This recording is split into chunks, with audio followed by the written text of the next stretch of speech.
ये कहानी है एक ऐसे लड़के की जिसकी लाइफ में खाना पीना और सोना इससे ज्यादा कुछ नहीं था और उसकी लाइफ काफी ज्यादा बोरिंग थी और उसके हिसाब से ये सब ठीक चल रहा था। पर एक दिन जब वो अपने रोजाना के काम करके अपने बिस्तर पर जाता है तो वो पहुंच जाता है एक दूसरी दुनिया में। तो चलो देखते हैं हमारा मेन कैरेक्टर के साथ आगे क्या होता है। वीडियो की शुरुआत में हमारा मेन कैरेक्टर बताता है वो भी आम दिनों की तरह एक आम दिन था। मैंने सुबह अपने परिवार के साथ नाश्ता किया, उसके बाद मैं आर्चरी की प्रैक्टिस के लिए गया। वापस घर आके मैंने डिनर किया। नहाने के बाद मैं थोड़ा आराम करके किताबें पढ़ने के लिए अपने फादर के बुक लेता हूँ और फिर मोगोतो जैसे ही किताब को उठाकर अपने बिस्तर पर जाता है वो खुद को एक अनजान जगह पर पाता है और एक अनजान आवाज बताती है तुम एक नई दुनिया में जाने वाले हो। मोगोतो ये आवाज सुनकर काफी हैरान होता है और उस आवाज से पूछता है आखिर तुम हो कौन और मैं दूसरी दुनिया में कैसे जा सकता हूँ। वो आवाज बताती है मैं गॉड हूँ और ये बात काफी अजीब है कि तुम्हें कुछ नहीं पता है, हमें बताया गया था कि तुम्हें सब कुछ पता है। और वो आवाज वाला आदमी सामने आता है और अपना नाम सुकियोमी बताता है। सुकियोमी कहता है मैं यहाँ तुमको हीरो बनाकर दूसरी दुनिया के गॉडेस के हाथों सौंपने आया हूँ। मोगोतो काफी हैरानी से पूछता है क्या आप वही सुकियोमी हैं जो जापान के पौराणिक कथाओं में से 3 आदर्श बच्चों में से एक है, पर आप यहाँ क्या कर रहे हैं। सुकियोमी बताते हैं मैं तुम्हारे मॉम डैड की दुनिया से हूँ और तुम्हारे मॉम डैड एक दूसरी दुनिया से हैं। किसी रीजन की वजह से तुम्हारे मॉम डैड ने दूसरी दुनिया के गॉडेस को एक कॉन्ट्रैक्ट साइन किया था और फिर वो जापान आ गए।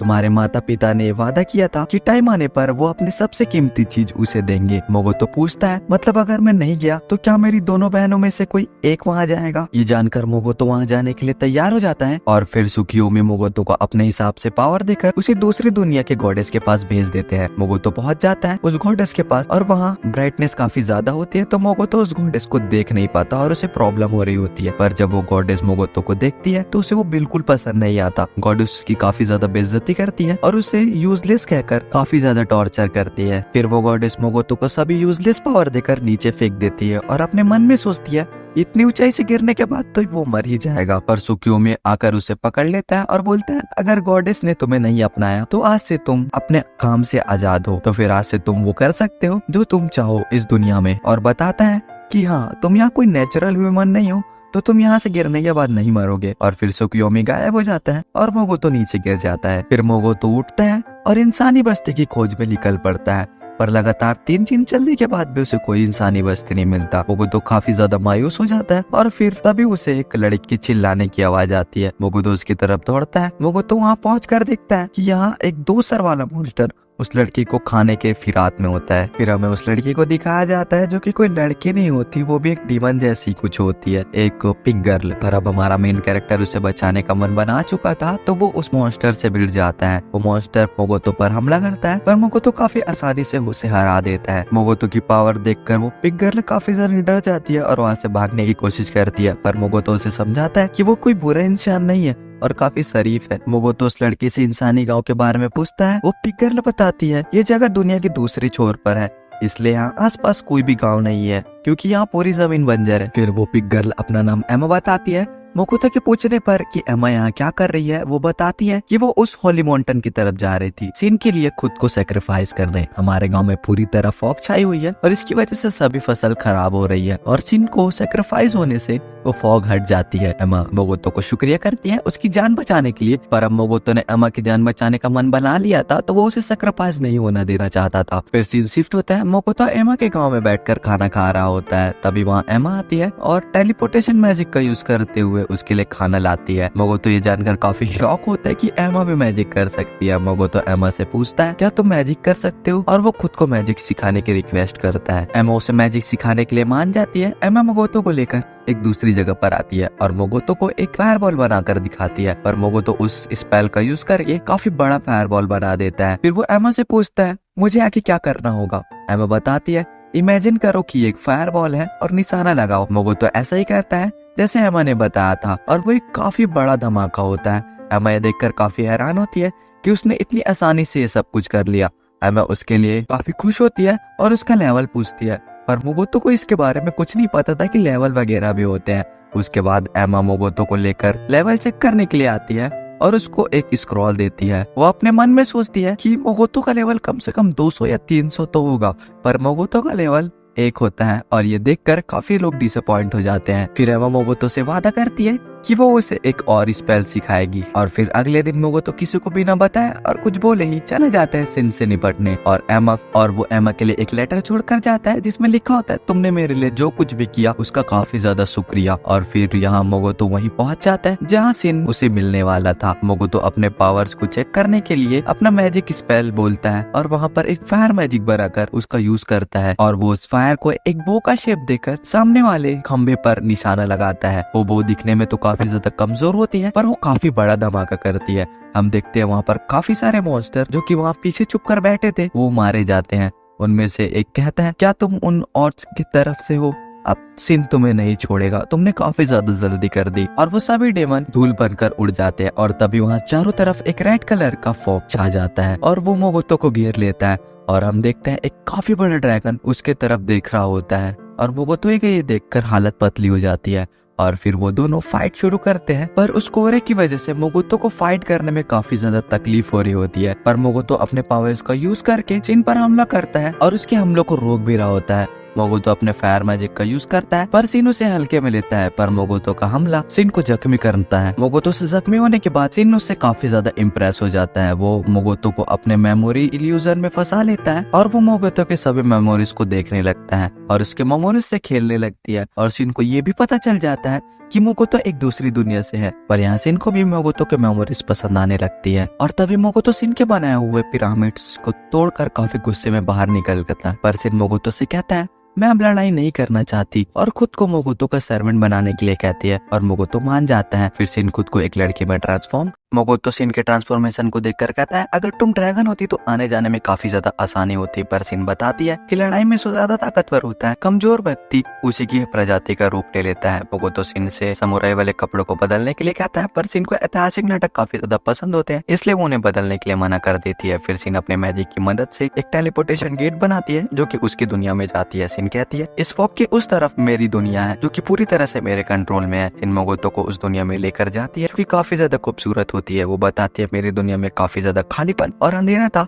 लेकिन आपके आने के बाद ये काफी ज्यादा बदल चुका है। मोगोतो वहाँ ध्यान से देखने के बाद ये नोटिस करता है कि वहाँ काफी सारे पेड़ पौधे हैं जिन्हें वो पहले से जानता है। मोगोतो सोचता है अगर ये पूरी जगह सिन के कंट्रोल में है तो वो गॉडेस यहाँ पर मेरा कुछ नहीं बिगाड़ सकती और यहाँ पर एक शहर बसाने का सोचता है। फिर वो लोग उन ऑर्क वाली जगह पर पहुँच जाते हैं। हम एमा को देखते हैं जो भागते हुए मोगोतो के पास आती है और कहती है कि सिन से वो ना लड़े। सिन बोलती है, मैं ही सिन हूँ और उन्होंने मुझे हरा दिया है। एमा पूछती है, आप तो श्रेष्ठ ड्रैगन है ना जो कभी नहीं हार सकती, पर आप हार कैसे गई? सिन बताती है कि मोगोतो से मैं इम्प्रेस हो गई थी इसलिए मैंने अपनी हार मान ली और ये सौदा कर लिया। और सबूत के तौर पर सिन एमा को अपने सेल्स देती है और इसे संभाल कर रखने को कहती है। फिर सिन शिफ्ट होता है, हमें और वाले गाँव की तरफ दिखाया जाता है जो कि सिन से छुटकारा पाने की खुशी में पार्टी कर रहे होते हैं। एमा मोगोतो के लिए खाना लेकर आती है और उसे गाँव को बचाने के लिए शुक्रिया कहती है।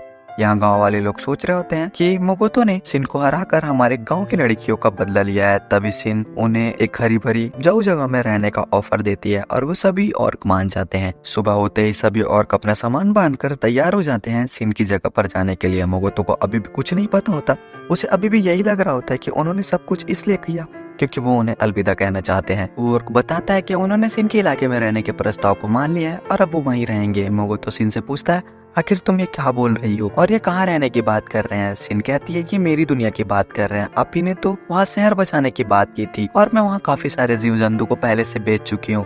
मोगोतो कहता है, अगर उनमें से कोई खतरनाक मॉन्स्टर निकला तो? तभी वहाँ पर एक छोटी बच्ची को देखते हैं जो कि सिन का छोटा रूप होती है। उसको देखकर मोगोतो को लगता है कि ये सिन की बेटी है, पर सिन उसे सब कुछ क्लियर करते हुए कहती है, ये मेरा छोटा क्लोन है। मोगोतो के पूछने पर कि क्या वो सब सच में वहाँ रहना चाहते हैं और अपने गाँव को छोड़कर जाना चाहते हैं, एमा कहती है, हम सभी ने तय कर लिया है कि हम सिन की दुनिया में रहेंगे। मोगोतो सिन से पूछता है कि गांव वाले रहेंगे कहाँ? सिन उसके पूरे गांव को ही अपने दुनिया में भेज देती है। फिर हमें कुछ दिनों बाद का सीन दिखाया जाता है। मोगोतो बताता है, पहाड़ी और को यहाँ आए काफी दिन बीत चुके हैं। फिर हमें मोगोतो को दिखाया जाता है जो अपने मैजिक एलिमेंट्स को चेक कर रहा होता है और तभी सिन मोगोतो की मेमोरीज को देखने की बात कहती है। मोगोतो पहले तो मना करता है पर सिन के जिद करने पे वो मान जाता है। सिन बताती है कि जब वो अपनी यादों को देखे तो वो बिल्कुल ना हिले। फिर वो मोगोतो को छोड़कर किसी दूसरी चीज को ढूंढने के लिए बाहर चल जाती है। है। तभी मोगोतो अपने परिवार की तस्वीर को देखता है जो कि उसकी इमेजिनेशन से होती है और वो अपने मन में सोचता है कि उसकी माँ और उसके डॉट भी इसी दुनिया से थे। और मोगोतो अपने मॉम डैड के बारे में जानने का मन बना लेता है और अब वो डिसीजन लेता है कि उसकी लाइफ का यही गोल होगा कि वो अपने मॉम डैड के रास्ते पर चले। फिर सीन शिफ्ट होता है, हमें बूढ़े आदमी को भागते हुए दिखाया जाता है जो किसी से बचकर भाग रहा होता है और फिर वो गिर जाता है और तभी उस बूढ़े आदमी को एक स्पाइडर मॉन्स्टर आकर पकड़ लेती है और उसे मार देती है। फिर हम देखते हैं दो ऑर्क को जो बात कर रहे होते हैं पेड़ों की कटाई के बारे में। वो कहते हैं यहाँ पेड़ों की कटाई अच्छे से नहीं हो पा रही।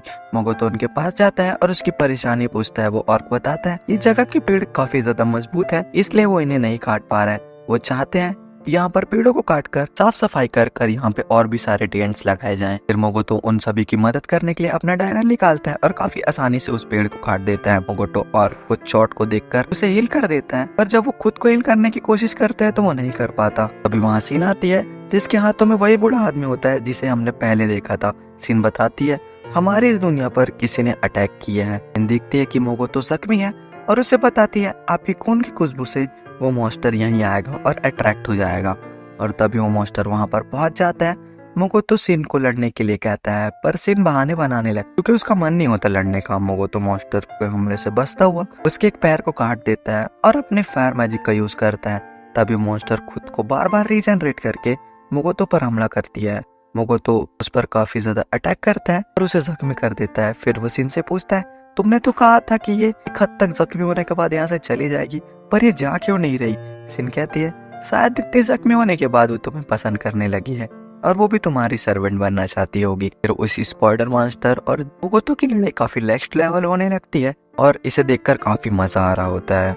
मोगोतो उस पर काफी ज्यादा अटैक करता है और एनर्जी कम होने के कारण वो बेहोश हो जाता है और तभी वो स्पाइडर मॉन्स्टर उसे पकड़ लेती है। सिन उसे बचाने के लिए भागती है क्योंकि उसे ऐसा लग रहा होता है कि वो स्पाइडर मॉन्स्टर उस पर हमला करेगी पर ऐसा कुछ नहीं होता। वो मकड़ी उससे इम्प्रेस हो गई होती है और उसे नहीं छोड़ने की बात कर रही होती है। पर सिन उसे मोगोतो को छुड़वाते हुए कहती है वो उनकी सर्वेंट क्यों नहीं बन जाती और वो मकड़ी भी मान जाती है। फिर वो मकड़ी खुद को एक इंसान में ट्रांसफॉर्म कर लेती है। फिर सीन शिफ्ट होता है, हमें दिखाया जाता है कि मोगोतो बेहोशी से उठ गया होता है और वो देखकर काफी ज्यादा हैरान होता है कि उसके सभी चोटें ठीक हो गई होती है। फिर उसके पास वही लड़की आती है और उसे खाने के लिए शुक्रिया कहती है और कहती है अब से मैं आपकी सर्वेंट हूँ। को तो अपने मन में सोचता है ये लड़की क्यूट तो है लेकिन जरूर दाल में कुछ काला है। और ये एपिसोड की शुरुआत में हम स्पाइडर गर्ल को देखते हैं। वो बता रही होती है कि आपको सिन ने और एमा ने मिलकर ठीक किया है। मोगोतो अपने मन में सोचता है कि एमा तो सच में काफी अच्छी इमेज है। फिर वो उस लड़की से पूछता है कि आखिर वो कौन है। वो लड़की बताती है कि उसे ये बॉडी कॉन्ट्रैक्ट के बाद मिली है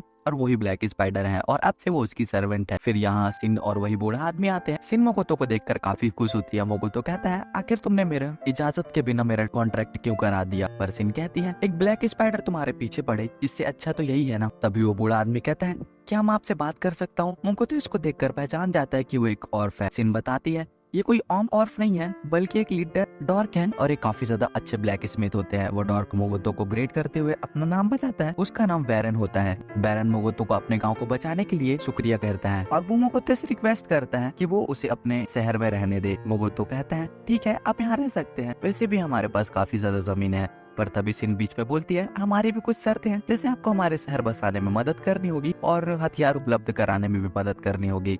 आने वाले टाइम पर तुम्हें टैक्स भी देना होगा। मोगोतो को लॉर्ड भी मानना होगा। बैरन सभी शर्तों को मानने के लिए तैयार हो जाता है और फिर हमें मोगोतो को एक सुनसान जगह पर जाते हुए दिखाया जाता है। वो बताता है मैं अपने मॉम डैड के निशान को ढूंढने के लिए हर रोज कई घंटे इंसानी गांव को तलाश करता हूँ और मोगोतो को एक इंसानी गांव मिल भी जाता है जो कि काफी ज्यादा दूर होता है। वहाँ जाने का सोचता है और तभी वहाँ पर सिन आती है और उसे अपने साथ लेकर आ जाती है। फिर सिन मोगोतो को उन दोनों को नया नाम रखने के लिए कहती है। मोगोतो ये जानकर काफी गुस्सा होता है कि उसने उससे इतनी दूर से इसलिए बुलाया है क्योंकि वो उसका नाम रख सके। पर सिन की काफी मनाने के बाद वो मान जाता है और फिर मोगोतो काफी सोचने के बाद भी कोई अच्छा सा नाम नहीं सोच पाता और फिर सिन रोने लगती है। मोगोतो उसे चुप कराता है और फिर और काफी सोचने के बाद वो सिन का नाम तोमोए रखता है, लेकिन हम लोग इसे सिन ही कहेंगे। मोगोतो बताता है ये नाम एक काफी ज्यादा जाबाज महिला समुराई का था। तोमोए ये नाम को काफी ज्यादा पसंद करती है और अब बारी होती है स्पाइडर गर्ल की। वो उससे पूछती है अगर कोई ऐसा नाम है जो तुम्हारे नाम रखने से पहले मुझे ध्यान देना चाहिए तो तुम मुझे बता सकती हो। पर वो लड़की मना करती है कि ऐसा कोई भी नाम नहीं है, वो उसका कोई भी नाम रख सकता है। फिर मोगोतो थोड़ा बहुत सोचता है और इसका नाम मियो रख देता है और उसे भी वो नाम काफी ज्यादा पसंद आता है। और फिर सीन शिफ्ट होता है, हमें मोगोतो को दिखाया जाता है और वो सभी क्लैन के लोगों को देखकर काफी ज्यादा हैरान होता है। उसके बाद सीन अनाउंस करती है कि आज से सभी लोग उसे तोमोए के नाम से जानेंगे और ब्लैक स्पाइडर को मियो के नाम से बुलाया जाएगा।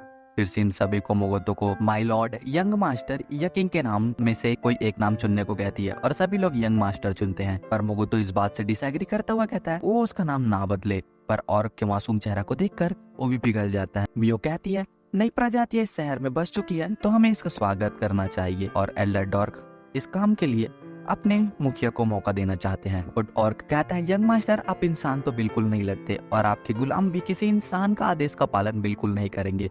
और कहता है लगता है आपको गॉड्स ने किसी खास काम के लिए भेजा है। पर गॉड्स का नाम सुनकर मोगोतो काफी ज्यादा गुस्सा हो जाता है और वो इस बात से मना कर देता है। वो डॉर्क ये जानकर काफी खुश होता है। उसके बाद सीन अपने मिल्क लिजर्ड से मिलाती है और वो बताती है काफी ज्यादा पावरफुल होते हैं और ये हवा और पानी दोनों में रह सकते हैं। उसके बाद मियो अपने लोगों से मिलवाती है, इन्हें आलके कहते हैं और ये हमेशा भूखे रहते हैं पर आपसे मिलने के बाद ये काफी ज्यादा ठीक हो चुके हैं और जाग चुके हैं।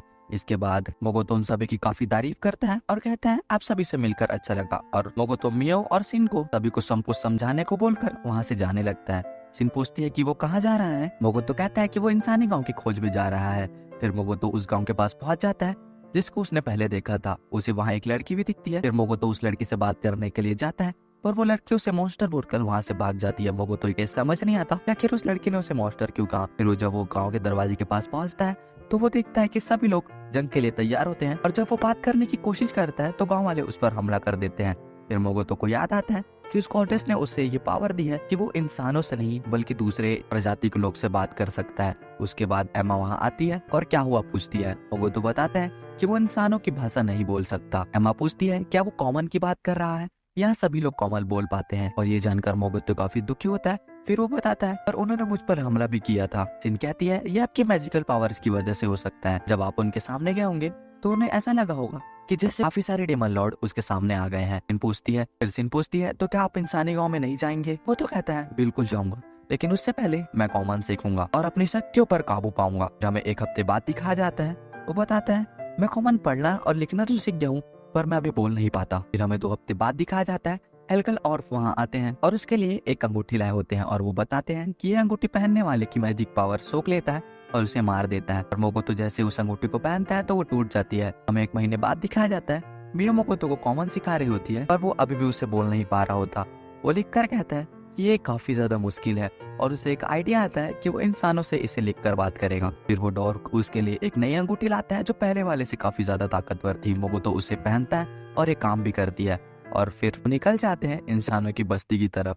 वो सभी वहाँ व्यापारी बनकर जाते हैं और काफी आसानी से अंदर भी चले जाते हैं। पर हम देखते हैं एक लड़की जो उन्हें ऊपर से देख रही होती है और फिर वो सभी एक एडवेंचर गिल्ड पर जाते हैं। उस गिल्ड की रिसेप्शनिस्ट उसे वेलकम करती है। वो रिसेप्शनिस्ट मोगोतो को देखकर कहती है आपने काफी ज्यादा अजीब कपड़े पहने हैं। पियो और सिन कहते हैं असल में ये आदमी एक काफी बड़ी कंपनी का मालिक है। सफर के दौरान इसे एक कर्ज मिल गया था इसलिए इनको ये मास्क और ये अंगूठी पहननी पड़ती है और उसे श्राप की वजह से ये बात भी नहीं कर पाते। फिर वो रिसेप्शनिस्ट उन्हें कहती है हमारे पास आपके लिए काफी सारे काम है। यहाँ सभी मिशन अपने अपने रैंक हैं और काम पूरा करने पर आपका लेवल बढ़ जाता है और कुछ स्पेशल तरह के काम भी हैं। वो तो सोचता है जितनी ज्यादा रिस्क होगा उतना ही ज्यादा फायदा। और फिर रिसेप्शनिस्ट कहती है क्योंकि आप एक बड़ी ट्रेडिंग कंपनी के मालिक हैं तो आपको रजिस्ट्रेशन के लिए मर्चेंट गिल्ड पर जाना होगा। उसके बाद हम देखते हैं वो रिसेप्शनिस्ट सिन और मियो का लेवल चेक करती है।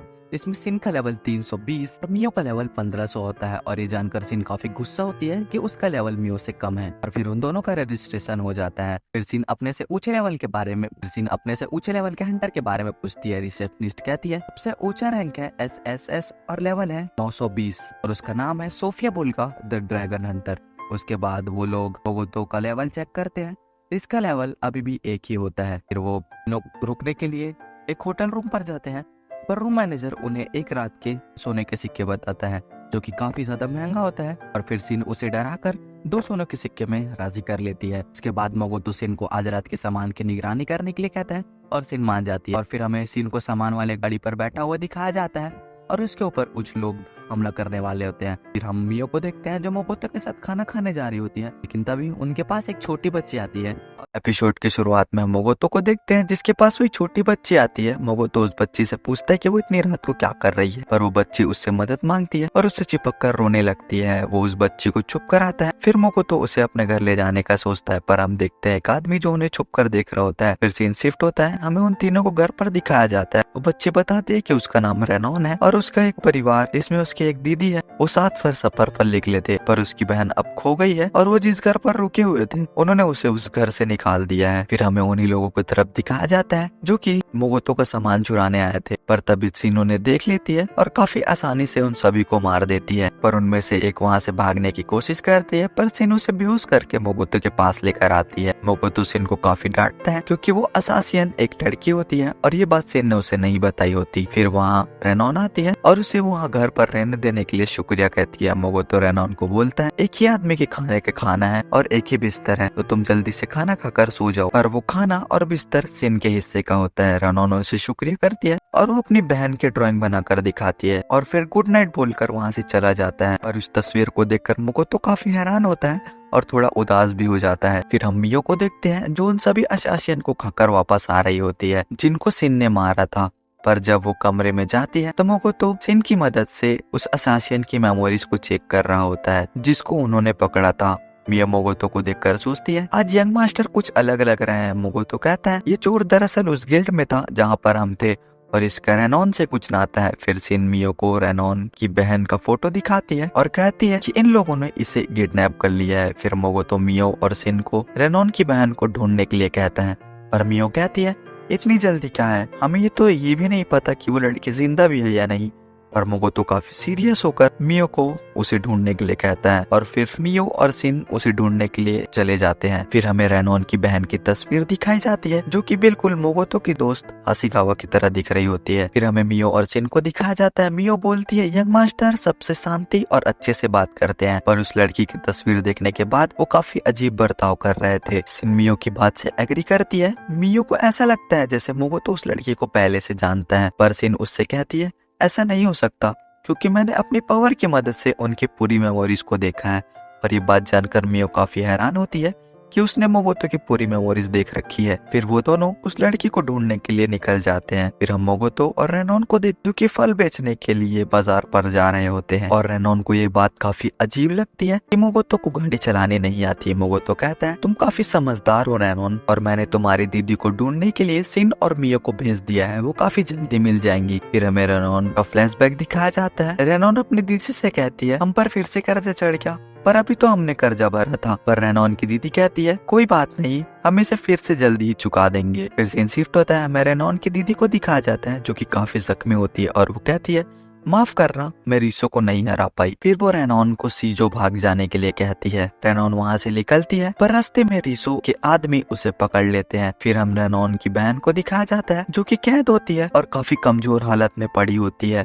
रेनॉन की बहन बताती है उसके परिवार की कई पीढ़ियां मॉन्स्टर को मारने का काम कर रही है, पर हमारे एक पूर्वज जो जीवन से मुकाबला करने के बाद हार गए और अपने खास डैगर भी हार गए, पर अपने परिवार की इज्जत वापस लाने के लिए मैं दुनिया के उस बंजर इलाके में पहुंची, पर मैं कुछ नहीं कर पाई। फिर हमें सिन और मियो की आवाज आती है, इसका मतलब वो दोनों वहाँ पर पहुंच चुके हैं। हम देखते हैं वो लड़की काफी कमजोर होती है, इस वजह से मियो अपनी पावर का यूज करके उसे हील कर देती है और कहती है हमें यहाँ से जल्दी यंग मास्टर के पास जाना होगा। पर वो देखते हैं कि दरवाजा किसी ने बाहर से बंद कर दिया होता है, तो वो अपनी मैजिक से पूरे दरवाजे को ही पिघला देती है। फिर वहाँ से बाहर निकलने के बाद एक आदमी आता है। लड़की बताती है ये जेत्सुया का सबसे ताकतवर आदमी जेल्स एस है। फिर हम मोगोतो को देखते हैं जिसने अपने सारे फल बेच दिए होते हैं और उन्हें बेचकर वो काफी हैरान होता है क्योंकि उस फल के बदले उसे 500 सोने के सिक्के मिले होते हैं। फिर रेनॉन उस मास्क वाले आदमी को देखकर वहाँ से बहाना कर भाग जाती है, पर मोगोतो समझ जाता है कि वो उस मास्क वाले आदमी के पास जा रही है।